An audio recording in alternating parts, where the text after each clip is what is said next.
What are the 5 biggest mistakes home sellers make? Ignore these, and you could be potentially missing out on tens of thousands of dollars. Follow this advice, and you'll be laughing giddily all the way to the bank as you deposit that fat stack of cash. So what are those mistakes? Let's talk about it. Mistake number 1, thinking you need to be there during the showing to give all the details to that buyer. Let the professional do their job. And no buyer I have ever worked with has felt fully comfortable to go through a house with you present in the home. They don't feel comfortable to walk around where they want to walk, look where they want to look, or even critique the home if they feel like there's something that obviously needs critiquing. Not to mention, I can't tell you how many times I have talked to the sellers afterwards and realized that they have already given up something that they could have easily negotiated several $1,000s for. Make those buyers work for it, man. Mistake number 2, failing to maximize your curb appeal. Remember, when you're prepping your home for sale, it's all about first impressions. And before you get to the inside of the house, you have to get to the outside of the house. A buyer's first impression is everything. They could have preconceived notions before they even walk into the house of how well it's cared for or taken care of.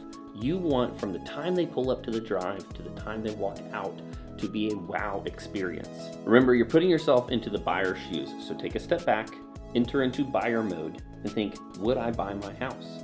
Would I love it?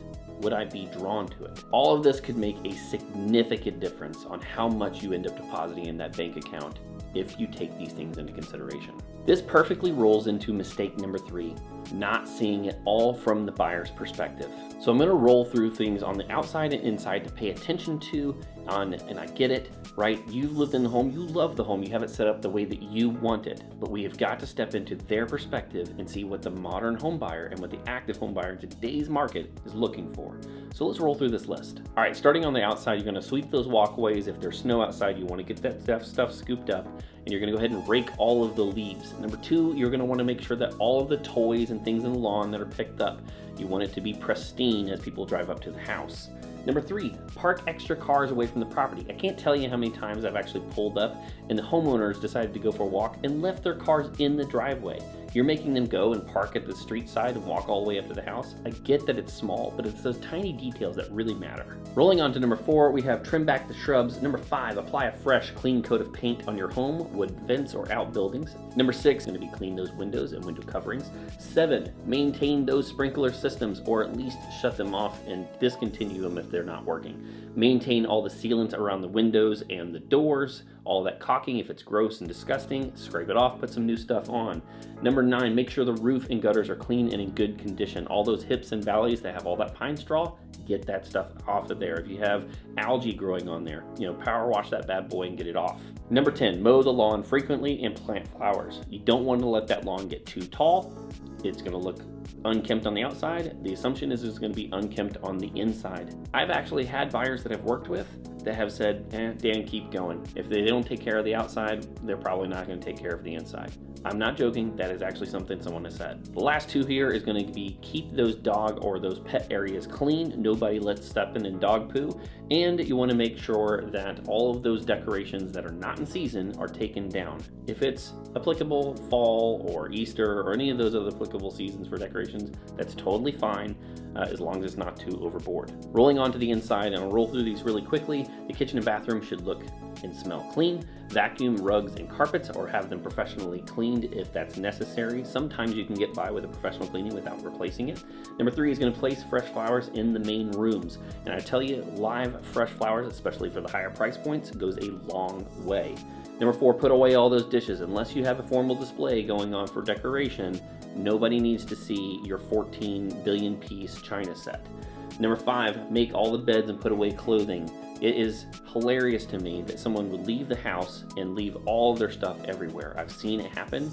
I know it's a pain in the butt to get that stuff clean every single time, especially if you have kids, but you want the best impression. Best impression, most money. Number 6 is going to be open the drapes, turn on the lights for a brighter feel. I'll get a little extra here. Make sure all the hues of all the light bulbs are the same color or hue. It drives me bonkers when I have a bright blue and a warm in the same lighting fixture that drives me absolutely crazy. Number 7 is straighten up those closets. It doesn't have to be perfect, it just needs to be orderly. Put all those toys away. Again, I know it's difficult with kids, but it needs to be done. Turn off all the televisions. Unless you're leaving on, a fake fireplace on the television with some nice classical music, just turn them off. Nobody needs to know your political views or what football team you watch. Number 10, play soft music on the stereo radio if you're not putting it on the TV. Keep those pets out of the way and the pet areas clean and odor free. If you need to go through the house and light some scented candles or do Febreze throughout the house before you leave, let's get it done. Number 12, secure jewelry, cash, and prescription medication and other valuables. Don't want to provide any temptations. We're not trying to be out there flaunting our stuff. And at the same time, we also don't want medication out and then some type of lawsuit be on our hands. Number 13, consider removing unnecessary furniture and appliances from countertops for the greater sense of space. Seen lots and lots of kitchens where they have tons of crap on their countertops and it makes the room feel crowded and smaller than it would otherwise. And then lastly here, consider baking some cookies or some fresh baked bread and leave it in there for that wonderful, yummy smell.